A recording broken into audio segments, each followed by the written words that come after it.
After spending many years in the refugee camps and in the detention centers around Denmark, one of the common things among us refugees and migrants is an endless regret.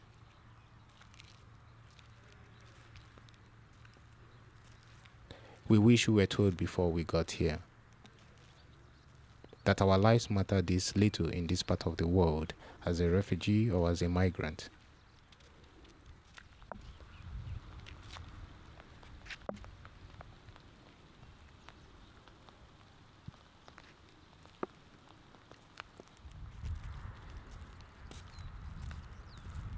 We are castaway souls of Denmark.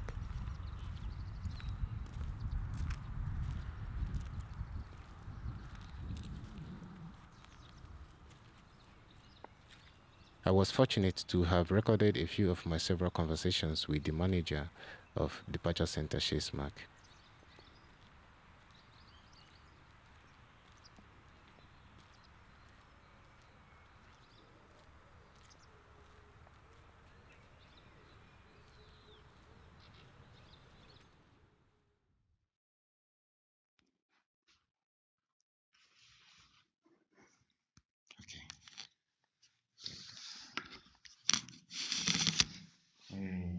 I wanted to ask, for me personally, based on my own case, but it's not like it's something personal, but I want to know, how is this place being run? How long do someone have to be here? How long do I have to wait here?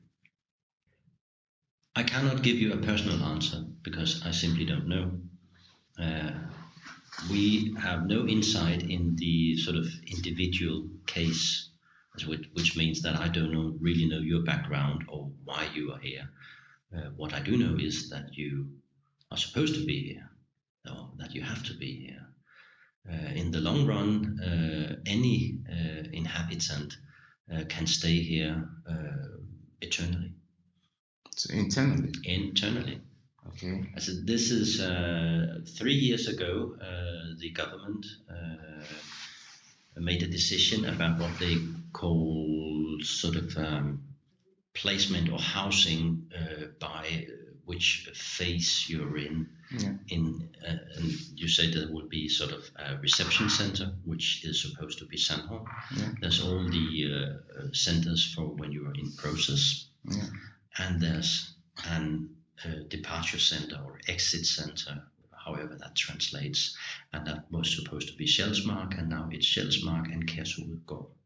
And the ambition is that any foreign person that has no legal residence in Denmark will be housed at either Kærshovedgård or Sjaelsmark.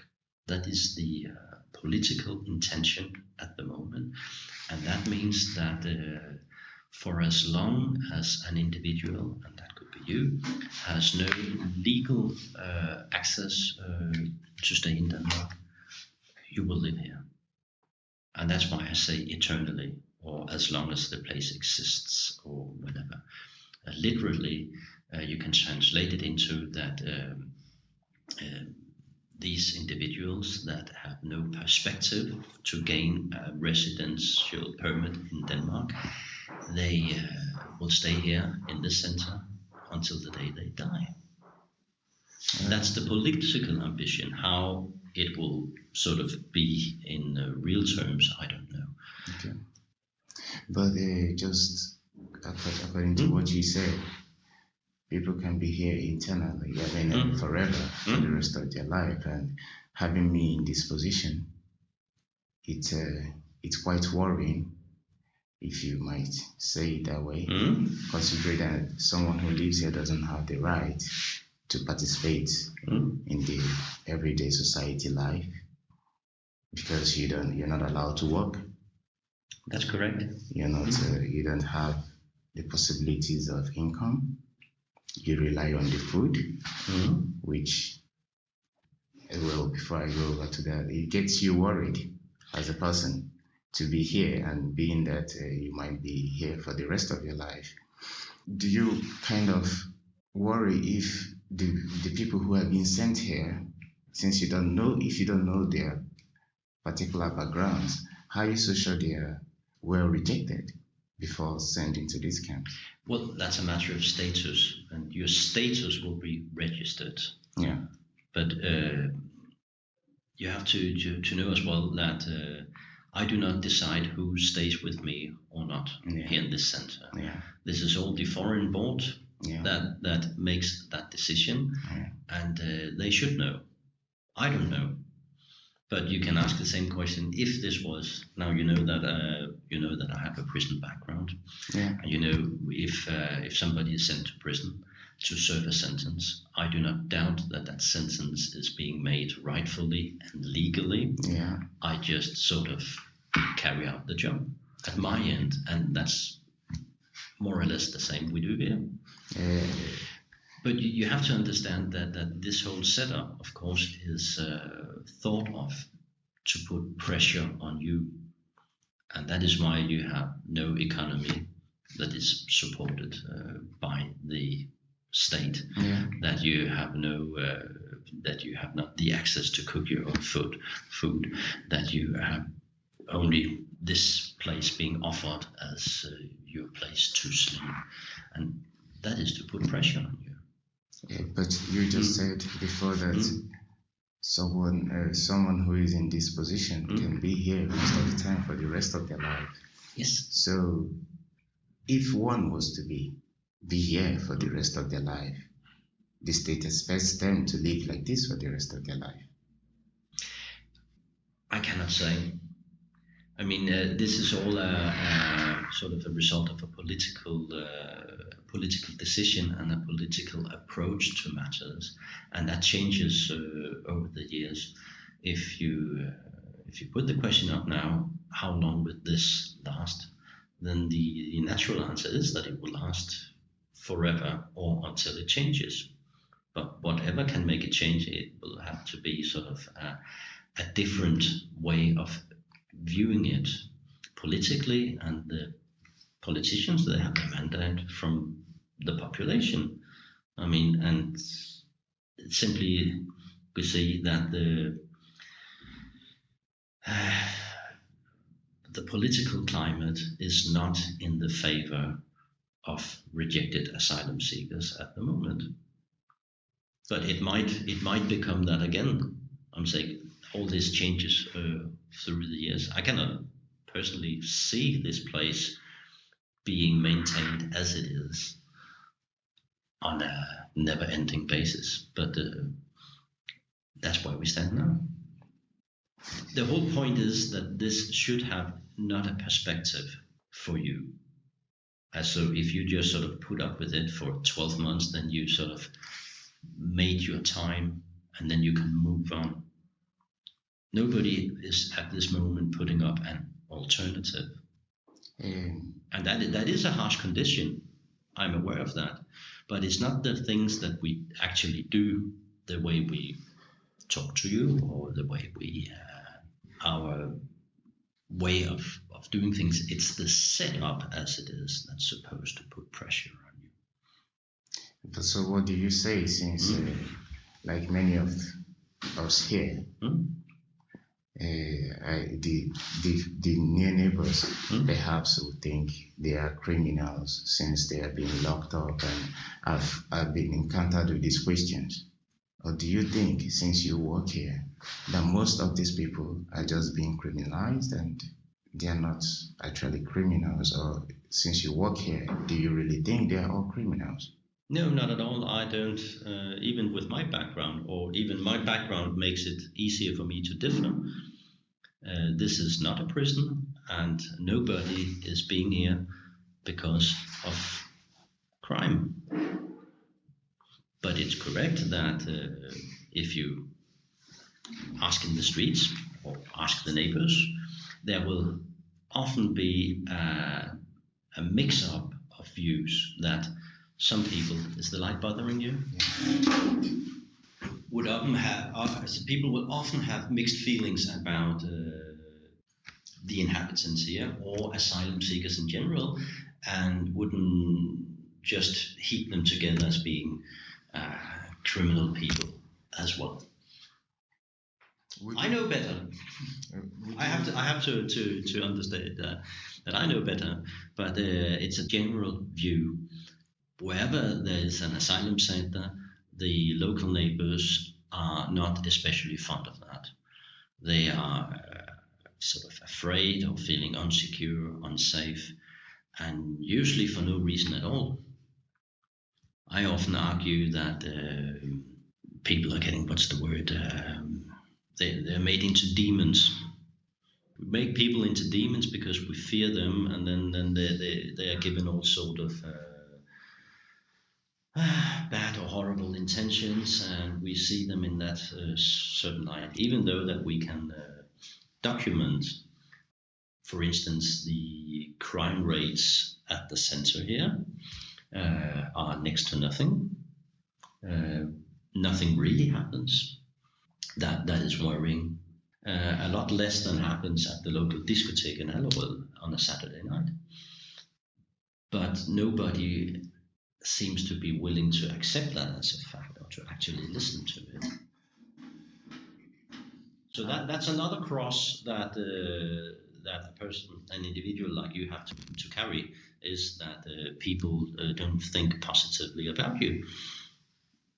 You said before that people are not. I have heard you say that you are free to leave if you want to leave. What do you think keeps these people on, despite the fact that they have the chances to leave? They have the chances to go back to their country. What do you think makes them stay in a camp like this? Well, there's a thing to it as well. That is that a lot of people, they stay here to the extent that we demand. A lot of the people that stays on here is because they still have the hope that their situation will change. They still carry out that hope, and they stay on because they are in a position where they cannot be sort of deported by force. We have a number of countries where this is not possible, and as long as this is not possible, that means that it's possible to stay, even that it's under these circumstances. And as long as that happens, you can still carry out your hopes.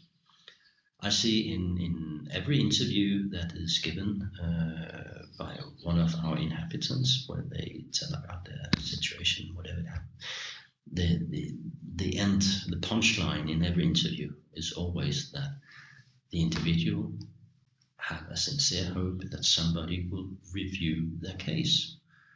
And I think that if in the official process a case has come to a conclusive end, that is by the authorities, but in the mind of the individual, the case is not closed. And that's why they stay, because it's possible to stay, and they stay because they carry out this hope, and that is better to them, that is better than the alternative.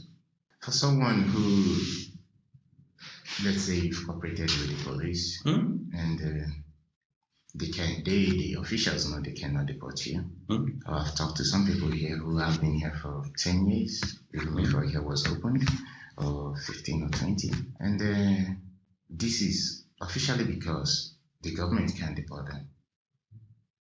And they have been in asylum, in the camps all this time. In your point of view, do you think it's okay to keep someone like that in the camp just because their case is rejected? If you're asking for my political view on this, I'm not giving it, because I'm not here as a private person, I'm here as a professional. Yeah. But I can put it this way, that this act of putting pressure on people does not seem to have an effect. Okay.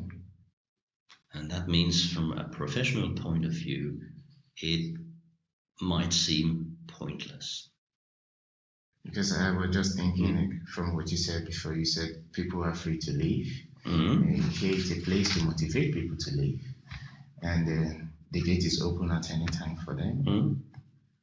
But most of these people do not have the opportunities because they have their fingerprint in Denmark at first. When they go to other countries, even if they leave, in the space of a few months, they will be returned back here anyway. And they only have that opportunity from this deportation center to their home country. And in some situations, even the Danish government cannot send these people back to their own home country. Yes, exactly. So why keep them in a center like this? It's a question you have to address to the political parties or to the parliament. That's where the decision is being made. We don't question that. We don't put our own point of views into the way we run things, and that is because usually we say that because we're not an organization that has a goal or a purpose or a special angle on things like, for instance, humanitarian organizations as the Red Cross. They put their own point of view into how they do things. They base it on their values and saying, we do this job because we want to make a positive difference. We do not want to make a positive difference. We want just to do the job right, so that you can count on that you're always being treated accordingly to rule. Security rule. I don't add anything extra to that. I could harass you extra using my authority in any situation. We never do that. That is not a part of our culture to do that. Are you very sure about that? Yes.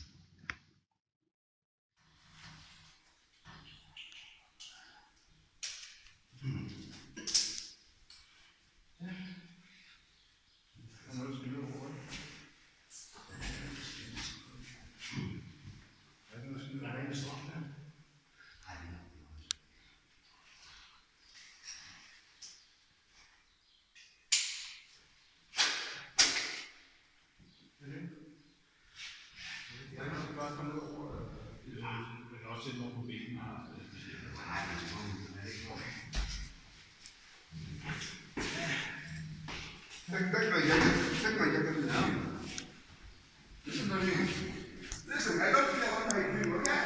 I'm not abandoned what I don't want from you.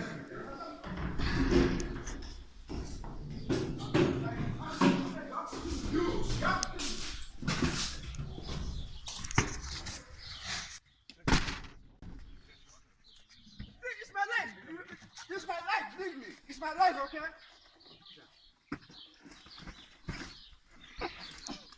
Hey, you're pressing on his chest. You're pressing down on his chest.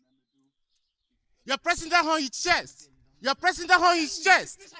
You're pressing down on his chest. You're pressing down all right on his chest. You're pressing down all right here on his chest. I'm ready. They can kill me. Wallah, I swear to God. I'm ready to die in there, and I'm tired. I'm tired of these people. They can kill me. I cannot reach this place. You got to see, I cannot reach this place. I'm not going to reach. Hey, be careful how you're strangling him. Be careful how you're strangling him. I should shut up. I should shut up. Going to see.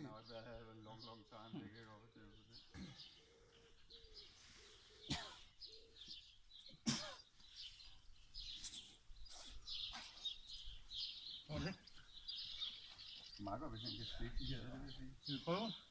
Hvordan skal han sidde derinde? Hvad? Hvordan skal han sidde derinde? Det er en bagtag. Nu løfter jeg.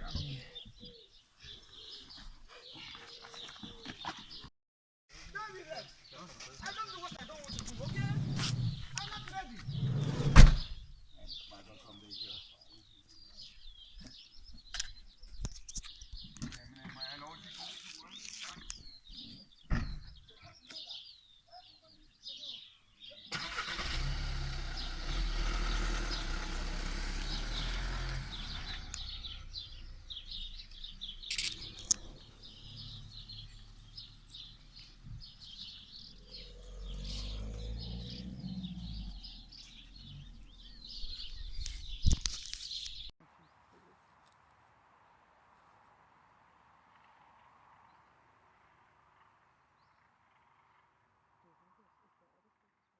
What I'm thinking is that you are our longest term resident. You've been here since the day after we opened this place.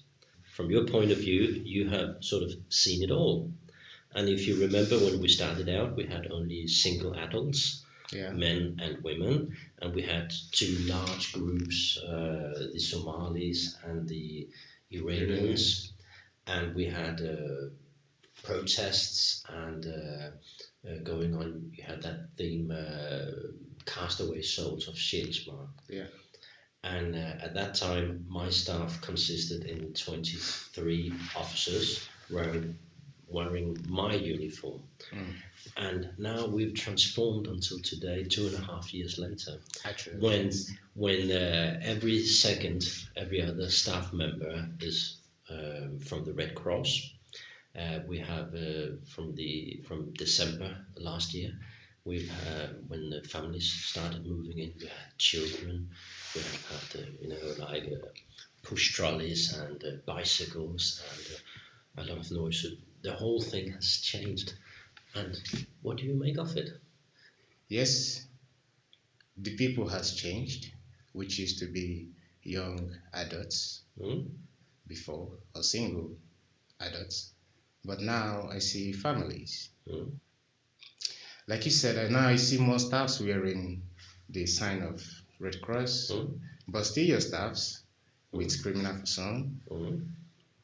Yes, the staffs have changed.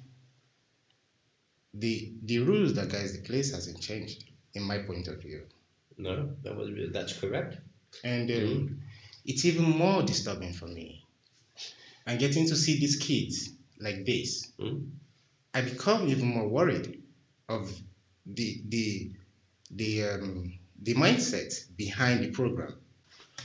Okay, but I can put it like this: that our residents as groups or categories, or however you put it, has changed. Our staffing has changed, but the purpose is still the same. Our code of rules is still exactly the same. So during the time they are here, I want to ask, which I've just asked you, if you are part of, or you see your office as part of incriminating these people, and you said no. We had this conversation at another point where you said to me, we're standing here at the corner, and we still have that resident that we called the gardener, one of the Christian Iranians. Yes. And you reasoned that it was sort of obvious and therefore sort of legitimate that you reacted as a person as you did because of your situation. I pointed out at this other, what we call the gardener, and said that his situation was comparative to yours. Yes. But he did not react your way, that your reaction, your way of responding to when you meet, when you're being opposed, is different. And that's a personal thing. That other fellow's reaction is to nibble the plants and go on quiet and introvert. So if you're telling me it's better not to question anything that is being done to you rather than to keep quiet, as the Iranian man chose to make with the plant. My only question is it better not to ask of things that are wrong, or are you trying yourself to dodge away from the responsibility in which you have put? No. But there is a point to all rules, and when you exercise rules, there is a point in exercising them, so keeping a strict policy. Yes. And the strict policy is that there's no doubt that from a political point of view, the setup on these premises are meant to enforce pressure on the residents. Only pressure? Pressure. Or what about mental illnesses? That might be an effect of it. And now I'm looking at it from that professional point of view. Not only because, we have to carry a certain things out. Well, I will say the people back in the other camps will say the same. They were carrying out professional jobs. The military, we say the same. They are doing professional jobs. If we all keep on doing these professional jobs, where do we intend for this world to go to? I mean, what is all our take in all this? It's what I'm trying to understand, because in all, it doesn't make sense to me. No, but I take it, you're trying to make a full picture. Yes. What's the morality behind it? Being of a reflective nature, I think it's very useful to try and put things into perspective, and that's what you're doing there. But I'm afraid I cannot give you. I can only add my bit to that picture. I cannot paint the full. I cannot give you the full view, of course. When I get these sort of answers from, just like I said, because I had a lot of respect for the views that I saw or I grew up with when I was coming in Africa. I really appreciated the West way of the way I saw it presented. But when I hear these sort of views from people who sit in your position, or even those who might sit and talk, while they're talking about other sort of human beings as sort of, I don't know, some sort of material things that they're not even worth being a human being, because that's how I see your staff treat us here. And I'm trying to make that connection so that we can talk, so that we can make the connection just like human beings do. And it's just too far. I mean, they see that the rules should come before a human being. And that is just all totally wrong. I don't care from where these human beings are from. I mean, I thought we are fighting for humanity here. So what is all this? So when I hear things like this from people like you, I lose hope of sort of what the new generation will sort of look like. What you might be teaching the new generation, what the new generation will learn from these sort of policies that are being in place. Yeah, I mean, for us here now, it's a short time. But in the long run, what is to come? I mean, we are all doing professional jobs. I'm playing my part here. I'm trying to be a professional, which you're asking me to be. Just be quiet, don't ask questions, just do your time and leave. I ask people to be quiet, but quiet is not being silent. Yeah, it's a different matter. But can I tell you something? Yeah. You probably still, maybe you're too polite to say it now, or maybe I can make you say it again. I remember from Castaway Souls of Sjaelsmark that they had this punchline: "You're killing us slowly." Yeah. And that erupted sometime last summer, about a year ago, as a statement addressed to some Red Cross staff members. And I guess that one can still see it in that way, that even with the change of the population here, the change of the staffing and the added facilities of nursing and whatever, what is still going on from at least one point of view is that this place is killing people slowly. I take it that you still agree. I do agree. Yes. I even but can I tell you now, what my point is that it's something that I've taken in as a statement I remember, which can, but it can be used in two ways, because it's not within my reach to alter things, as to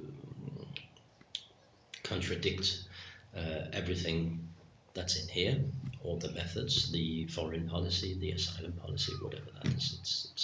It's not mine. It's not for me. But the statement of "you're killing us slowly" is very important for us to sort of make our residents realize that this is what will happen if you go into a daily routine where you think, this is my new home. I'll work it out within this very narrow lines, narrow borders this, for instance. Then I'll just keep on here and say, if you do so, you will kill yourself slowly. You will be killed slowly. I can put it in another way. You have left a mark. Now I try to question the production of those people. When there is a system already in place to make people lose their identity, to make people to be missed their whole life. Don't you expect some sort of anger, both from their own home, both from the society which has let them down? I mean, what do you expect after someone has spent 20, maybe 30 years of their life in camps, detention camps like this, with such laws? I mean, don't you see part of the system that you are actually creating these people? Or the sort of rules that are placed for these people are part of the things creating these kind of things? I think it's unwise not to expect that something like that will happen, of course. But you know, the phrase of what is in popular demand, and what is in popular demand, because that's I have to return to politicians, because they are those who decide, and they are all elected by the population of the nation. And from left to right in our parliament, there is a very strict policy on asylum seekers. There's a very strict policy on crime. Not that I'm mixing these two things, it's just as an example that politicians overall think that harsher punishment will lower crime rates. And that's a very popular thought. It might not be the very best intelligent thought. It might not be the most useful way of handling it, but it's a very popular demand. I don't know whatever change or whatever kind of impact you people might assume that my staying here made. But I wish someday that you, maybe when you close your eyes, you reflect some days. I remember Edward Stanley, because all these little things you do here someday has a big impact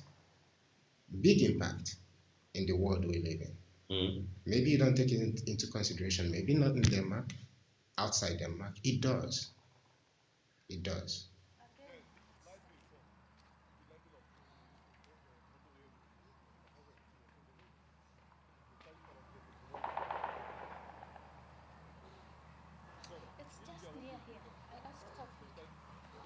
Maybe we can, bring the camera down.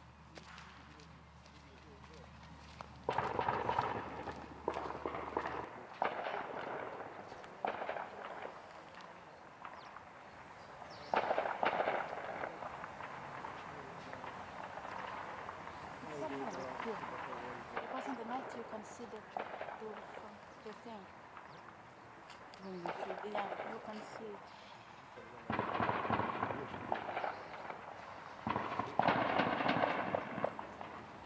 I'll just leave it also.